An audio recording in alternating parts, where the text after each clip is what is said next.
Teksa vitet kalojnë, qëndrimi në Hag i Jakub Krasniqit bëhet gjithmonë më i vështirë, sepse nuk mund të jetë prezent në gëzimet e fëmijëve, fejesat dhe martesat e tyre.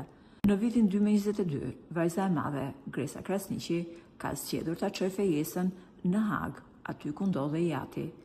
Ajo tha: "E sollëm ceremoninë e fejesës tek ti babi, se te kisha premtuar që në jetët tona, mbase padrejtësinë edhe mund të jenë të mëdha, por festat do t'i bëjmë gjithmonë bashk. Në të mirë në të keq, gjithmonë bashk, është betimi që në heshtje ne i kemi bërë njëri tjetrit. Ti këtë betim më ke dhënë ditën që unë linda, dhe unë këtë betim të dhash ditën që fillova të flas. Në të mirë në të keq, fillimisht me ty e pastaj me të dashurit e mi." Por edhe vajza tjetër, çlirimtarja, nuk ka pranuar që të fejohet pa marrë bekimin e babait të saj. Së fundmi, ajo i ka thënë partnerit të saj se lidhja e tyre nuk do të bëhej zyrtare nëse ajo nuk do të merrte aprovimin e babait. Partneri i saj, Roni, ka shkuar në Hag për të takuar Jakub Krasniqin dhe për t'i kërkuar dorën e të bijës.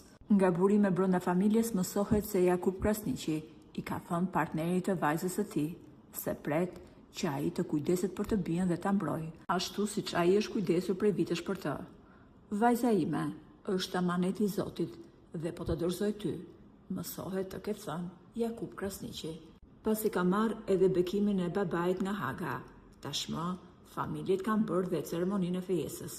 Vajza e tij, çlirimtarja, është shprehur se tashmë dëshiron që babai t'i kthehet në shtëpi dhe t'i festojnë së bashku gëzimet familjare, e jo më mes dhimbjes dhe ndarjes siç kanë bërë për këto 6 vite rresht.